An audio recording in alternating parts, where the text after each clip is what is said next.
আসসালামু আলাইকুম সুপ্রশিক্ষার্থী নবম শ্রেণীর বার্ষিক পরীক্ষার যে আমাদের এখানে জাস্ট নমুনা কোশ্চেনটা আমি এখানে দেখাচ্ছি মোটামুটি যে আমাদের অনেকে আমরা জানি না যে পরীক্ষায় কোশ্চেনগুলো কোন প্যাটার্নে হবে অ্যাকচুয়ালি এই বিষয়টার জন্য আমি একটা নমুনা কোশ্চেন রাখছি এবং আমরা এখানে অ্যান্সারটাও দিয়ে রাখছি এখানে। তো প্রথমত পার্ট এ রিডিং বলছে এখানে, তো এখানে একটু ভালো করে দেখুন। এখানে বলা আছে read the passage carefully and complete the activities that follow. তো আমাদের এই প্যাসেজটা কি করতে হবে এখানে কেয়ারফুলি পড়তে হবে এখানে, ওকে।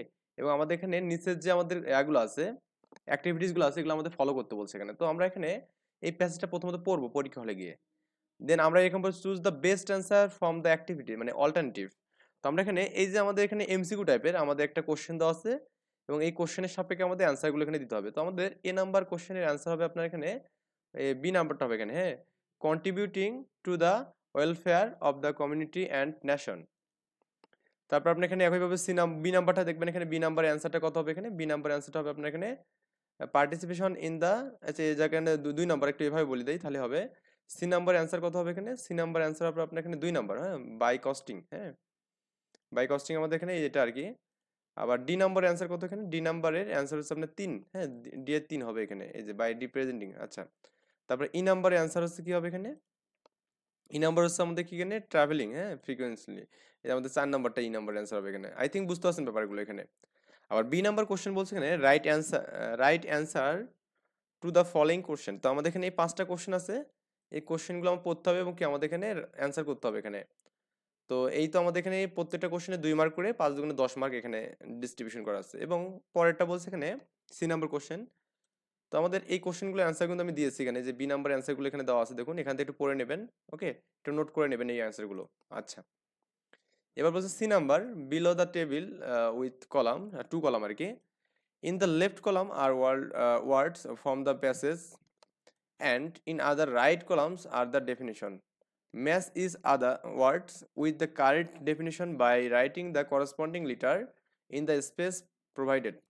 তো এখানে আমাদের এই প্যাসেজগুলো মিলাতে হবে, মানে এর সাথে আমাদের কে মিলবে, ওই যে আমরা এখানে এগুলো তো মিলাতে পারবো তাই না। তো এগুলো মিলাতে হবে এখানে, যে এর সাথে কে মিলবে এর সাথে, মানে এই সবগুলো মিলাতে হবে এখানে, এগুলো প্রত্যেকটা মিলাতে বলে একটা 1 মার্ক করে। তো এটার অ্যান্সারটা আমাদের দেওয়া আছে এখানে সি নাম্বার, দেখুন আমাদের এখানে দেওয়া আছে এখানে সি নাম্বারের, ওকে। সি নাম্বার অ্যান্সারটা আমাদের কি এখানে দেওয়া আছে এখানে। আই থিঙ্ক এই বিষয়গুলো বুঝতে পারছেন যে এখানে আরো কিছু আছে 2টা। এই সি নাম্বার অ্যান্সার আমাদের মোটামুটি শেষ এখানে। এরপর 2 নম্বর কোশ্চেন এখানে দেখুন কি দেওয়া আছে, read the following conversation and complete the activities that follow. তো আমাদের এখানে কিছু কনভারসেশন আছে এখানে, এটা আমাদের কি করতে বলছে এখানে, ফলো করতে বলছে এখানে। যাই হোক, তো এখানে আপনার একটা মানে কোশ্চেন করবে এখান থেকে, তো আমরা অ্যান্সারটা এখানে করব। তো 2 নম্বর কোশ্চেনের আপনার এখানে অ্যান্সারটা আপনার এখানে দিতে হবে এবং অল্টারনেটিভ অ্যান্সার আপনি চাইলে এটাও দিতে পারেন এখানে, ওকে। আচ্ছা, আই থিঙ্ক এটাও বুঝতে পারছেন 2 নম্বর কোশ্চেনটা আমরা এখানে কি বলছে। এবার 3 নম্বর কোশ্চেনটাকে দেখুন কি বলছে এখানে, read the following text on cyber crime then complete the activities that follow.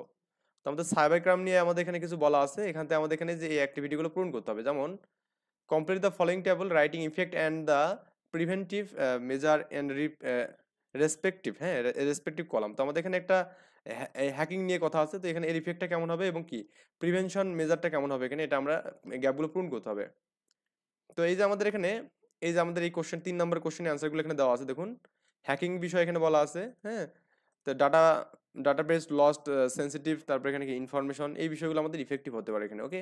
আবার এখানে এই যে আপনার প্রিভেন্টিভ মেজারটা আমাদের এখানে এটা লিখবেন, ওকে। জাস্ট অ্যান্সারগুলো বলে দিচ্ছি কারণ সবকিছু করতে গেলে কিন্তু অনেক সময় লাগবে এখানে, সময় সাপেক্ষ। এরপরে আপনি এখানে চলে যান হচ্ছে পার্ট বিতে। আচ্ছা, এই পার্ট বিতে আমাদের বলছে read the following poem and do the activities that follow. মানে আমাদের এখানে একটা কবিতা আছে এখানে, এই কবিতাটা আপনাকে পড়তে হবে এখানে, এই কবিতাটা করতে হবে কি আপনার পড়তে হবে এবং কি এখানে আমাদের এই যে কোশ্চেনগুলো অ্যান্সার করতে হবে এখানে, ওকে। আচ্ছা, আমরা প্রথমত কবিতাটা খুব সুন্দর করে ভালো করে পড়বো, বইয়ে যে কবিতাগুলো আছে এগুলো আমরা একটু ভালো করে পড়ে যাবো। এখন হচ্ছে answer to the following question. তো আমাদের এখানে এই কোশ্চেনগুলো ঠিক এই যে একটা করে কোশ্চেনে 2 মার্ক করে থাকবে এখানে, ওকে। তারপর প্রথমত এটার অ্যান্সারটা দেখি। এই যে আমাদের দেখুন এই 4-এর 1 নাম্বার, মানে আমাদের এখানে 5টা কোশ্চেন আছে, 5টা কোশ্চেনের অ্যান্সার কিন্তু আমি এখানে দিয়ে দিছি। তো আপনি একটি স্ক্রিনশট নিয়ে নিয়ে অ্যান্সারগুলো লিখবেন সুন্দর সুন্দর করে, যে 2 মার্ক করে এত বড় লিখতে হবে না, আপনি চাইলে ছোট করে লিখতে পারেন। এই 5 নম্বর কোশ্চেন হচ্ছে এটা, ওকে।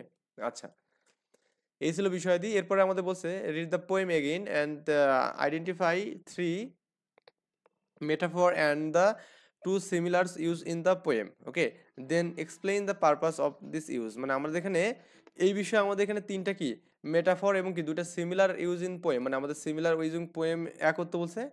অ্যান্ড হচ্ছে আপনাদের এখানে এটা এক্সপ্লেইন করতে বলছে এখানে, ওকে, মানে এর পারপাসটা কি এটা আমাদেরকে এক্সপ্লেইন করতে বলছে এখানে।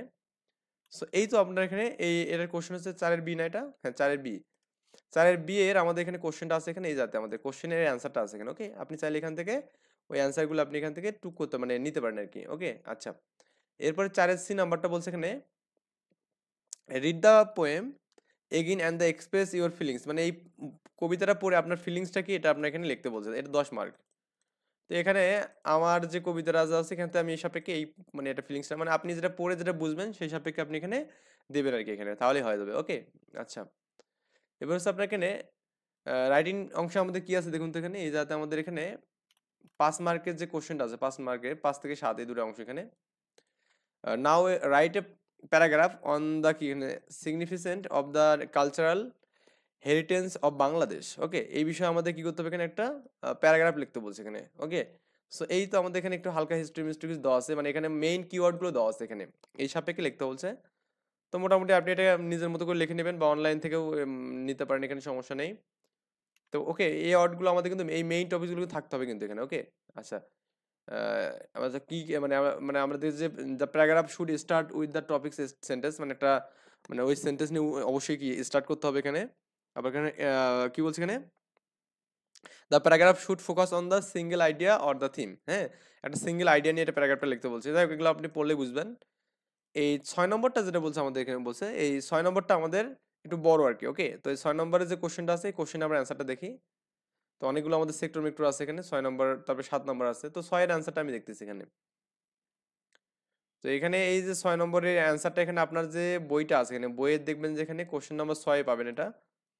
আবার 7 নম্বর অ্যান্সারটা কিন্তু আমাদের এখানে টেবিল আকারে কিন্তু আমি দিয়ে দিচ্ছি এখানে। তো 7 নম্বর যে অ্যান্সারটা আছে এখানে এটা একটু পড়বেন। তো পড়ে আপনি জাস্ট এখানে টেবিল আকারে গ্যাপগুলো পূরণ করবেন। বলছে এখানে read the text and the identify the element and relevant example of the explanatory, হ্যাঁ, text then fill up following grid one is done for you. এখানে তো আমাদের গ্রিডটা এখানে করতে বলছে মানে পূরণ করতে বলছে এরকম টাইপের আর কি। সো আমরা করবো কি এখান থেকে এই গ্রিডটা আমরা করবো কিনা পূরণ করে দেবো এখানে। যাই হোক, আপনি একটু জাস্ট এখান থেকে স্ক্রিনশটটা নেবেন, নিয়ে অ্যান্সারগুলোতে ফিল আপ করবেন, ওকে। এতটুকুই ছিল আমাদের মোটামুটি ক্লাস 9-এর